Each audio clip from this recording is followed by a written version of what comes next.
cuando mi propia hija me gritó en plena cena de Navidad que yo hacía todo y su suegra disfrutaba porque ella era visita y que si no me gustaba podía irme, sentí un frío glacial que me recorrió desde la nuca hasta los pies. Mis manos temblaron tanto que tuve que soltar la cuchara y el aire se me escapó de los pulmones, dejándome totalmente paralizada frente a mis nietos. Fue en ese momento de humillación absoluta cuando decidí que nadie más volvería a pisotear mi dignidad de madre. Antes de continuar, te invito a suscribirte y activar la campana para no perderte ninguna de estas historias reales que tocan el alma. Quédate hasta el final, porque lo que sucedió esa noche es una lección de dignidad que toda madre necesita escuchar. Hola, soy Carmen, tengo 68 años y vivo en Jalisco. Toda mi vida creí que el amor de madre significaba aguantar todo por la familia, hasta que una Nochebuena me demostró lo equivocada que estaba. Mija, fíjate que ese 24 de diciembre empezó mucho antes de que saliera el sol. Eran apenas las 6 de la mañana cuando yo ya estaba parada frente a la estufa en la casa de mi hija Sofía, con el frío calándome los huesos, aunque el calor de las ollas pronto me hizo olvidar el clima de afuera. Ya sabes cómo somos nosotras, que pensamos que el amor se demuestra con el estómago lleno, así que ahí estaba yo, moviendo la cuchara de palo dentro de esa olla gigante de pozole tapatío, ese rojo espeso que tanto le gustaba a mi marido, que en paz descanse. El olor a chile guajillo y orégano ya había inundado toda la cocina, un aroma que para mí siempre significó familia, pero que esa mañana se sentía un poco más pesado de lo normal. Mis lentes se empañaban a cada rato por el vapor de los tamales que tenía en la otra hornilla. Eran 100 tamales, mija, 100, porque Sofía me dijo que vendrían 15 personas, contando a la familia de su esposo. Y tú sabes que en Jalisco no dejamos que nadie se quede con hambre. Mis manos, que ya tienen sus años y sus dolores, no paraban de pelar ajos y de cebrar carne. Me dolían los nudillos, un dolor sordo y constante que me recordaba que ya no tengo 30 años, pero yo seguía. Seguía porque es Navidad, y en Navidad una madre hace lo que sea para ver a sus hijos contentos. Pero lo que más me pesaba no eran las ollas, fíjate bien, sino el ambiente. Sofía andaba de un lado a otro de la casa, pero no para ayudarme a picar la cebolla o a probar de sal el caldo. No. Ella estaba muy ocupada con sus cosas. Se paseaba por la sala en bata, con el teléfono pegado a la oreja, dando órdenes como general. Yo la escuchaba taconeando, y de vez en cuando se asomaba a la cocina, no para preguntarme si necesitaba un vaso de agua, sino para revisarme como si yo fuera una empleada nueva que no sabe lo que hace. Me decía que me apurara con la salsa, que tuviera cuidado de no manchar la encimera de granito que le costó tan cara, que por favor no fuera a dejar olor a grasa en las cortinas. Me dolió un poco, no te voy a mentir. Yo la veía arreglándose las uñas, eligiendo qué arete se iba a poner, tan preocupada por verse perfecta. Sacó la vajilla buena, esa de bordes dorados que tiene guardada todo el año en la vitrina. Yo pensé que era para todos nosotros, pero luego la escuché decir que quería que la mesa estuviera impecable para cuando llegara su suegra, doña Elvira. Ay, mija, si hubieras visto con qué cuidado limpiaba esas copas de cristal, con un trapo especial para que no quedara ni una huella. Mientras tanto, yo estaba ahí atrás, con el delantal lleno de manchas de mole, invisible entre el humo y los trastes sucios que se iban acumulando en el fregadero. Traté de no darle importancia. Me dije a mí misma, como tantas veces lo he hecho, que así son los nervios de estas fechas. Pensé que Sofía solo quería quedar bien, que es joven y que la presión de ser la anfitriona la tenía tensa. Ándele, Carmen, no seas sentida, me repetía yo sola mientras probaba el pozole. Al final del día, es mi hija, la misma niña a la que yo peinaba con trenzas y que me pedía que le hiciera chocolatito caliente cuando llovía. Uno como madre siempre busca excusas, siempre trata de tapar el sol con un dedo para no ver que la luz ya no calienta igual. Pero esa mañana, entre el olor a maíz y la espalda que me palpitaba del cansancio, Sentí una punzada en el pecho que no tenía nada que ver con la edad. Era como un presentimiento, una sombra fría que me decía que esta Navidad iba a ser muy diferente a las demás, y que tal vez, solo tal vez, mi lugar en esa casa ya no era el de la matriarca respetada, sino el de alguien que estorba cuando no está sirviendo. Mientras acomodaba los rabanitos picados en la charola, mi mente se fue volando a años atrás, a un recuerdo que guardo con una mezcla de orgullo y dolor. Me acordé clarito del día que fui al centro a vender mis aretes de oro, esos de filigrana hermosos que tu abuelo me regaló cuando nos casamos y que eran mi único tesoro. Me dolió en el alma entregarlos, sentí como si me arrancaran un pedazo de mi historia, pero era eso o que Sofía no pudiera pagar su titulación. Recuerdo mis manos, más jóvenes pero igual de trabajadoras, contando los billetes uno por uno afuera del negocio, pensando que cada peso era un escalón, para que mi hija no tuviera que matarse, trabajando dobles turnos, como yo lo hice cuando enviudé. En ese entonces, Sofía y yo éramos un equipo, uña y mugre contra el mundo. Ella estudiaba en la mesa de la cocina, mientras yo planchaba ajeno hasta la madrugada, y siempre me prometía que cuando fuera licenciada, yo no tendría que volver a mover un dedo. Pero fíjate cómo son las cosas de la vida. Esa muchacha sencilla que compartía el pan y las penas conmigo parece que se quedó en el pasado. La Sofía de ahora vive desvivirse por la aprobación de los demás, especialmente de su suegra, doña Elvira, borrando de un plumazo todos los sacrificios que hicimos juntas para que ella llegara a donde está. Y hablando del rey de Roma, justo en ese momento llegó doña Elvira. Entró a la casa con sus abrigos finos y esa nariz siempre levantada, pasó de largo frente a mí sin siquiera darme los buenos días, como si yo fuera invisible o parte de la decoración navideña. Se sentó en el mejor sillón de la sala como si fuera la reina de la fiesta, y Sofía corrió a servirle una copa de vino, con esa sonrisa nerviosa que pone cuando quiere quedar bien. Yo me quedé parada en el umbral de la cocina, esperando a que mi hija me llamara para saludar, pero en lugar de eso, escuché su voz pidiéndome que le llevara la botana a Elvira, usando de excusa que yo estaba más a la mano de la cocina. Sentí un nudo en la garganta, pero no dije nada. Agarré el platón de quesos y carnes frías que yo misma había preparado con tanto esmero y se lo llevé a la señora, que ni siquiera volteó a darme las gracias cuando lo puse en la mesa de centro. Mis piernas ya me temblaban del cansancio, mija. Imagínate, llevaba horas de pie cocinando para todos.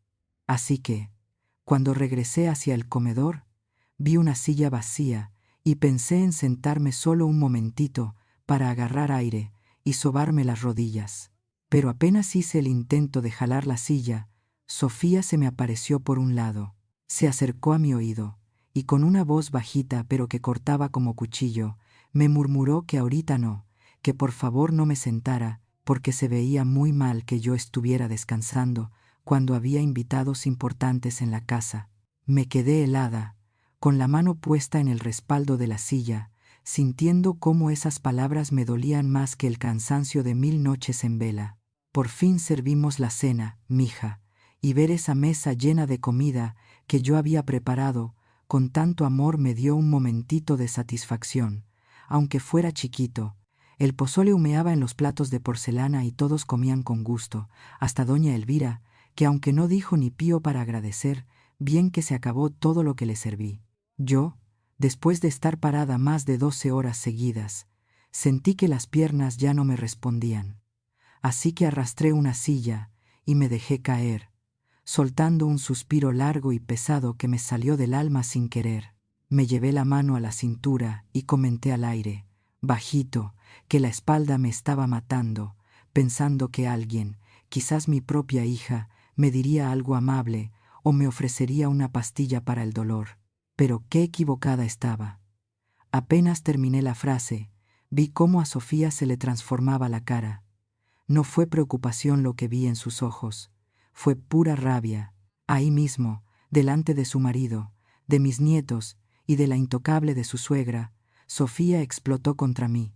Me reclamó con una voz chillona que cómo se me ocurría ponerme a quejar en plena cena de Navidad, que qué falta de educación la mía andar dando lástima cuando deberíamos estar celebrando. Yo me quedé muda, con la cuchara a medio camino, pero ella no paró ahí. Con una frialdad que me heló la sangre, me soltó la frase que terminó de romper algo dentro de mí para siempre. Me dijo, clarito y sin titubear, que entendiera de una vez mi lugar, que mi trabajo era encargarme de todo, y que su suegra estaba ahí para disfrutar porque ella sí era la visita. Y remató diciéndome que si no me gustaba cómo eran las cosas en su casa, que la puerta estaba muy ancha y que bien podía irme. El comedor se quedó en un silencio sepulcral. Mija, de esos que zumban en los oídos. Yo bajé la mirada hacia mis manos, esas manos hinchadas y llenas de manchas de chile y quemaduras viejas, las mismas manos que trabajaron turnos dobles para pagarle la carrera, las que la arrullaron cuando tenía fiebre. Luego levanté la vista y miré a Sofía, pero ya no vi a mi hija, a mi niña. Vi a una completa desconocida, a una mujer tirana que yo misma había alimentado con mi abnegación. No lloré, fíjate, ni una sola lágrima me salió.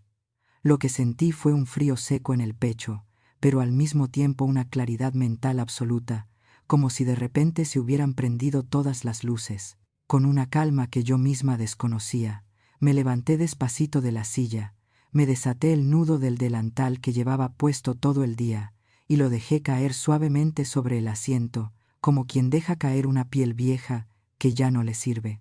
En ese momento, supe que el contrato sagrado de madre e hija se había roto. Y no fui yo quien lo rompió. Miré a mi hija a los ojos y, con una voz que me salió de las entrañas, bajita pero más firme que nunca, le contesté que muy bien.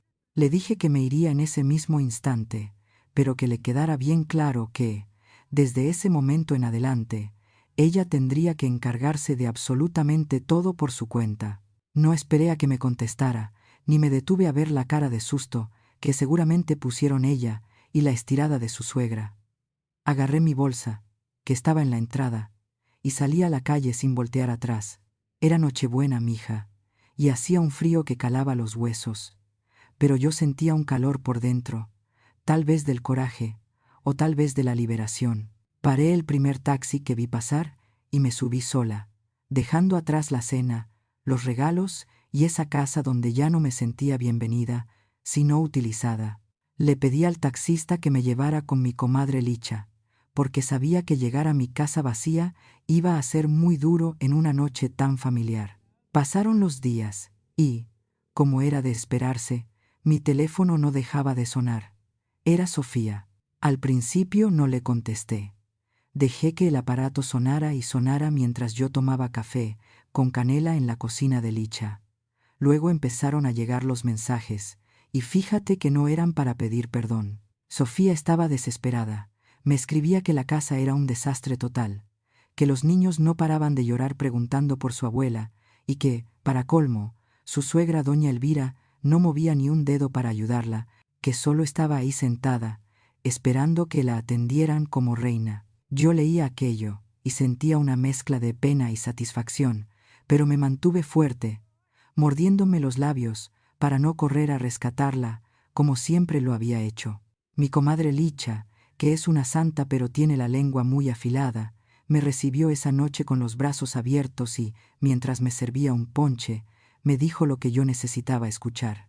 Me dijo que ya era hora, mujer, que por fin había abierto los ojos, y me repitió ese dicho que duele tanto pero que es tan cierto.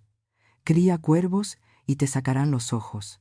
Ella fue la que me dio fuerzas, la que me recordaba mi valor cada vez que la culpa de madre me quería doblar las rodillas y hacerme regresar a ese martirio.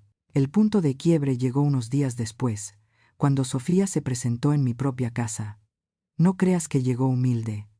Entró exigiendo, con esa prepotencia que se le pegó de querer aparentar lo que no es. Me reclamó que cómo era posible que le hiciera esto, que tenía que volver inmediatamente a su casa porque ella no podía con los niños, el trabajo y los quehaceres al mismo tiempo. Yo estaba sentada en mi sillón, frente al altar que tengo con la foto de tu papá y mi virgencita de Zapopan. No me levanté para recibirla. Me quedé ahí, sentada, y la miré con una tranquilidad que la desarmó por completo. Le dije, pausadito, para que entendiera bien, que yo soy su madre, la mujer que le dio la vida y se partió el lomo por ella, no su sirvienta ni la muchacha del aseo. Le dije que si no podía con su vida, tendría que aprender a resolverla, pero que mis manos ya no estaban para servir a quien no las valora. Ándele pues, mija. Han pasado ya varios meses desde esa Nochebuena que lo cambió todo, y no te voy a mentir, al principio sentí que el mundo se me venía encima. Los primeros días en casa de mi comadre Licha fueron de puro llanto y rezo, pensando que había cometido el peor pecado de una madre, que era dejar a su hija sola con el paquete. Cite, start. Pero fíjate cómo son las cosas. Conforme pasaban las semanas, empecé a dormir mis 8 horas seguidas, y aquel dolor de espalda que cargué por años desapareció como por arte de magia. Cite, 176. Mi cuerpo, que ya estaba pidiendo esquina, empezó a sanar, y con la salud me regresó también la claridad de pensamiento. Sabe Dios que tuve mucho miedo, sobre todo por esas ideas viejas que una trae en la cabeza. Cite. Start. Llegué a pensar que Sofía me podía demandar o que la gente diría que abandoné mi hogar, pero platicando con un licenciado, me explicó que irse de donde a una la maltratan no es ningún delito. Cite 205. Cite. Start. Me dijo clarito que la ley en Jalisco dice que los hijos tienen la obligación de cuidarnos y darnos alimentos, no de tenernos de esclavas, para que ellos queden bien con la sociedad. Cite 6. Eso me dio mucha paz, mija, saber que mi dignidad también tiene un papel que la proteja, aunque el papel más importante fue el que yo misma firmé en mi corazón el día que me salí de esa cocina. La relación con Sofía, pues, se enfrió. ¿Para qué te digo que no? Ya no me llama a diario para exigirme cosas, y cuando nos vemos es un trato de usted y tenga, con mucha distancia. Ella tuvo que contratar a una muchacha para que le ayude, y ahora sí valora lo que cuesta mantener una casa rechinando de limpia. Cite. Start. El otro día fui a ver a mi Virgencita de Zapopan. Cite. 43. Y mirándola a los ojos, entendí algo que me sacudió el alma. Cite. Start. Pensé que ella sufrió lo indecible por su hijo. Lo vio morir en la cruz y su corazón fue traspasado, pero nunca, ni una sola vez, fue su esclava. Cite. 144. Su amor fue de acompañamiento y dolor, no de servidumbre ciega, y si la Madre de Dios tuvo esa dignidad, ¿quién soy yo para aceptar menos? Cite. Start. Hoy en la tarde me serví un plato de pozole rojo, de ese que me sale tan rico, pero esta vez solo para mí y para mi comadre. Cite. 5. Me senté a la mesa tranquila, sin prisas, sin nadie gritándome que faltan tortillas o que la salsa pica mucho. Mientras comía, me quedé viendo una foto vieja que tengo en la vitrina, donde sale Sofía de niña, vestida de angelito en un festival de la escuela. Cite. Start. Sentí un calorcito en el pecho y supe que ya la perdoné.